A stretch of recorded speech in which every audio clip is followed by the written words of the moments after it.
ओम गम गणपतये नमः. भक्तांनो, आज आपण अष्टविनायकांपैकी एक म्हणजे पुणे जिल्ह्यातील थेऊर येथील श्री चिंतामणी गणेशाची माहिती व कथा जाणून घेऊयात. असे समजले जाते की थेऊर हे क्षेत्र अतिप्राचीन आहे. थेऊर हे क्षेत्र मुळामुठेच्या काठावर पुण्यापासून अवघ्या 24 किलोमीटर अंतरावर आहे. मंदिरातील श्री चिंतामणी गणेशांची मूर्ती ही स्वयंभू असल्याचे म्हटले जाते. मूर्ती सुखासनामध्ये बसलेली व अतिशय रेखीव व सुबक आहे. मूर्तीची सोंड डाव्या बाजूला व मूर्ती पूर्वाभिमुख आहे. अलीकडच्या काळात श्रीमंत माधवराव पेशवे यांच्यामुळे या स्थानाचे महत्त्व अधिक वाढले.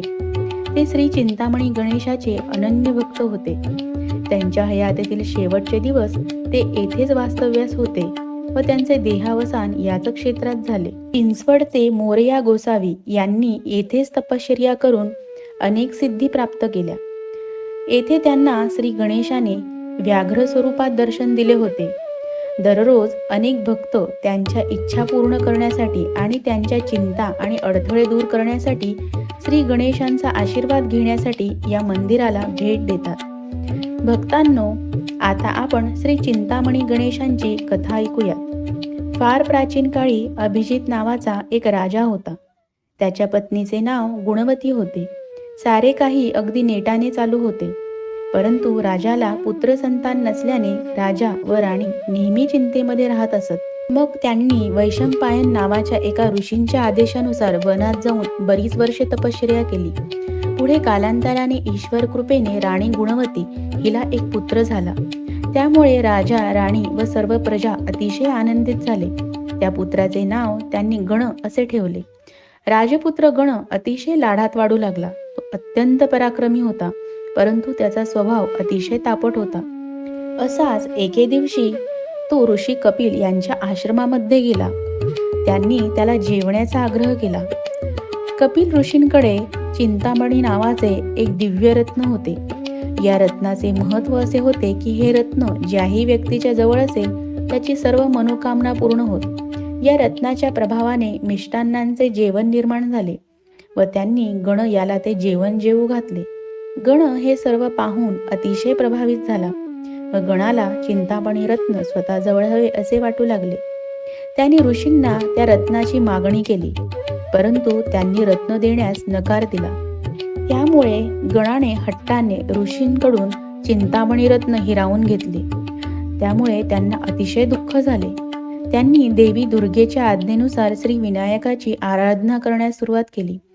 त्यामुळे श्री विनायक त्यांना प्रसन्न झाले व गणाने नेलेले त्यांचे चिंतामणी रत्न परत मिळवून देण्याचे त्यांना वचन दिले. श्री विनायकांनी गणाला रत्न देण्याची आज्ञा केली, परंतु गणाने त्यास नकार दिला व त्यांना युद्धास पुकारले.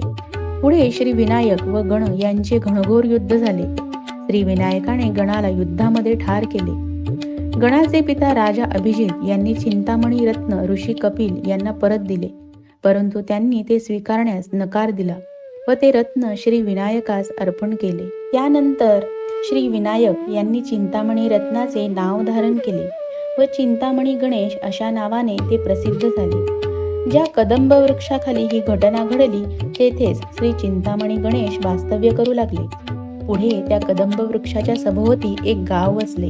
त्या गावाचे नाव कदंबनगर असे पडले. पुढे ते कदंब तीर्थ म्हणून प्रसिद्धीस आले. हे कदंब तीर्थ म्हणजे सध्याचे थेऊर गाव व तेथील विनायक म्हणजेच श्री चिंतामणी विनायक. या स्थानाबद्दल अनेक आख्यायिका सांगितल्या जातात. त्यापैकी एक असे म्हटले जाते की अहिल्येचा अपहार केल्याबद्दल इंद्रदेवांना अहिल्येचे पती ऋषी गौतम यांनी शाप दिला. त्यानंतर इंद्रदेवांनी शापमुक्त होण्यासाठी क्षमा याचना केल्यावर ऋषी गौतमांनी त्यांना तपश्चर्या करण्याचा आदेश दिला. तपश्चर्येमुळे इंद्रदेव शापमुक्त झाले व त्यांची कांती पूर्वीप्रमाणे सतेज झाली. इंद्रदेवांनी जिथे बसून तपश्चर्या केली तिथे श्री गणेशाच्या मूर्तीची स्थापना केली. तेच आत्ताचे चिंतामणी गणेश. आणखी एक आख्यायिका अशी सांगितली जाते की पूर्वी ब्रह्मदेवांनी त्यांच्या मनाला स्थिरता आणि शांती लाभावी म्हणून श्री गणेशाचे चिंतन व अनुष्ठान केले व त्यानंतर त्यांना शांती व स्थिरता प्राप्त झाली. ही सिद्धी त्यांना ज्या स्थानावर प्राप्त झाली त्याला त्यांनी स्थावर क्षेत्र असे नाव दिले व तिथे श्री चिंतामणी गणेशाची स्थापना केली. म्हणून या क्षेत्राला थेऊर असे नाव प्राप्त झाले. असे मानले जाते की श्री चिंतामणी गणेशांची ही कथा ऐकल्यास त्या व्यक्तीच्या सर्व चिंता व अडथळे दूर होतात व त्याच्या सर्व मनोकामना पूर्ण होतात. भक्तांनो, आपल्याला श्री चिंतामणी गणेशांची कथा कशी वाटली हे मला नक्की कमेंट करून सांगा आणि कथा वाचन आवडल्यास या आणि इतर व्हिडिओजना लाईक करा. यानंतर अष्टविनायकांपैकी एक श्री सिद्धिविनायक यांची माहिती व कथा घेऊन येणार आहे. तरी आपण कथा ऐकण्यासाठी माझ्या चॅनलला नक्की सबस्क्राईब करा. श्री गणेशांचे स्मरण करून मी आता आपला निरोप घेते. ओम गम गणपतये नमः.